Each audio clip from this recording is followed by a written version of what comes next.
बिस्मिल्लाहिर्रहमानिर्रहीम। आज का हमारा टॉपिक है मोशनल ईएमएफ।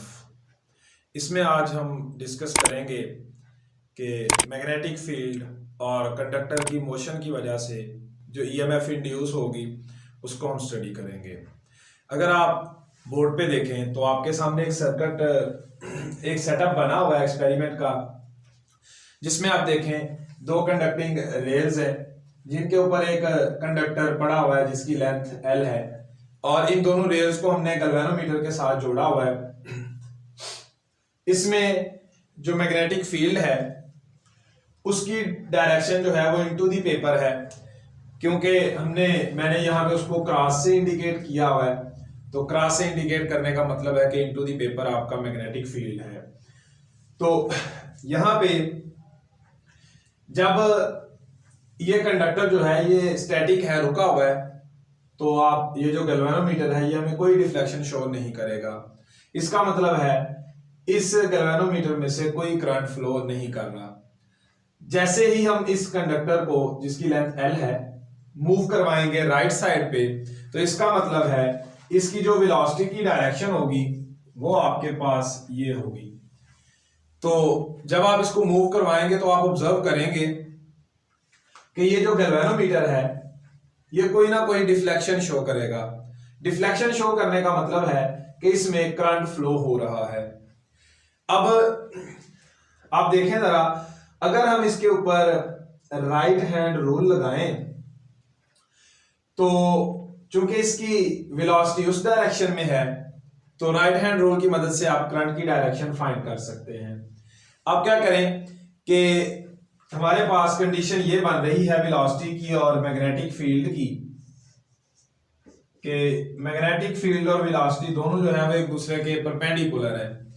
तो इसमें अगर आप राइट हैंड रूल लगाएं, क्योंकि magnetic field into the paper है, तो आप वेलोसिटी v के ऊपर अपनी राइट हैंड की फिंगर्स को रख के b की डायरेक्शन में कर्ल करेंगे तो जो आपका थंब होगा वो करंट की डायरेक्शन शो करेगा।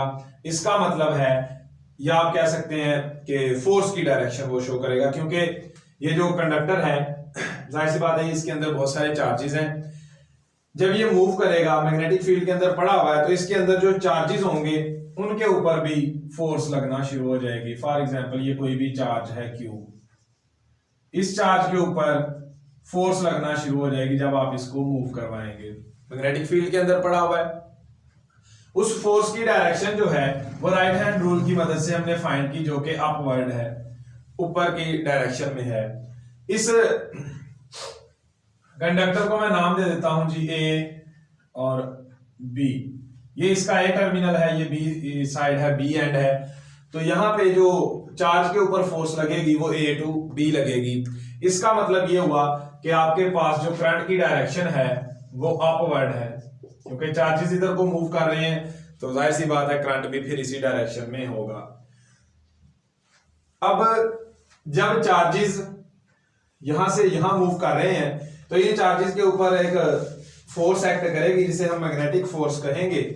वो मैग्नेटिक फोर्स हमने ऑलरेडी पढ़ी हुई है कि वो किसके इक्वल होती है, Q into V cross B। अब यहां पे हमारे जब इसका हम मैग्नीट्यूड लिखेंगे तो वो QVB साइन थीटा आएगा। हमारे पास जो V और B के दरमियान एंगल है थीटा, वो चूंकि 90 डिग्री है, दोनों एक दूसरे के परपेंडिकुलर है। मैग्नेटिक फील्ड जो है वो इनटू द पेपर है और V की डायरेक्शन जो है वो राइट साइड पे है, तो थीटा जो है वो 90 बन रहा है। तो QVB साइन 90 डिग्री, तो साइन 90 चूंकि 1 होगा तो ये हमारे पास मैक्सिमम फोर्स आ जाएगी। इसको आप इक्वेशन नंबर 1 का नाम दे दें। अब चूंकि ये चार्जेस मूव कर रहे हैं, चार्जेस के मूव करने की वजह से जो टर्मिनल B है, एंड B है कंडक्टर का, वहां पे चार्जेस ज्यादा क्वांटिटी में हो जाएंगे, A पे कम क्वांटिटी में है। तो इसका मतलब है यहाँ पे कुछ पोटेंशियल डिफरेंस पैदा हो जाएगा, जिसकी वजह से यहाँ पे इलेक्ट्रिक फील्ड भी प्रोड्यूस हो जाएगा, और इलेक्ट्रिक फील्ड की डायरेक्शन फिर हाई से लो की तरफ होगी, मतलब वो B से A की तरफ होगी, नीचे को एक्ट करेगा। तो जब इलेक्ट्रिक फील्ड एक्ट करेगा तो फिर यहाँ पे इलेक्ट्रिक फोर्स भी एग्जिस्ट करेगी, जो कि आपके पास फिर इलेक्ट्रिक फोर्स जो है वो किसके इक्वल होगी, एफ, इसको मैं एफ एम कह देता हूं मैग्नेटिक फोर्स, और एफ ई जो है वो इलेक्ट्रिक फोर्स होगी, वो क्यू ई नॉट के इक्वल होगी, जो कि हमारे पास इलेक्ट्रिक फोर्स है।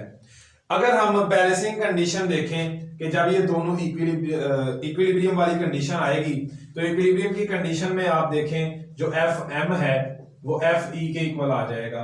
एफ एम और एफ ई की वैल्यू आप यहां पे लिख दें तो आप देखेंगे ये क्यू दोनों साइड से कैंसिल हो जाएगा, तो ई नॉट जो है वो वी बी के इक्वल आ जाएगा। इसको आप इक्वेशन नंबर 3 का नाम दे दें। अब चूंकि हमने पोटेंशियल ग्रेडियंट में पढ़ा था कि जो ई नॉट है वो minus delta v over L के इक्वल है, तो इसको आप इक्वेशन नंबर 4 का नाम दे लो। ये हमने ऑलरेडी फर्स्ट चैप्टर में इसको स्टडी किया था। अब जो इक्वेशन नंबर 3 और इक्वेशन नंबर 4 है, इन दोनों को आप कंपेयर कर लें। जब इक्वेशन नंबर 3 और 4 को कंपेयर करेंगे, कंपेयर इक्वेशन 3 एंड 4, तो जब इक्वेशन 3 और 4 को कंपेयर करेंगे तो जो आपके पास वैल्यू आएगी वो minus delta v over l is equal to v b आएगा। अब एल चुके इधर डिवाइड हो रहा तो जाके मल्टीप्लाई हो जाएगा, तो डेल्टा वी जो है वो माइनस एल वी बी के इक्वल आएगा।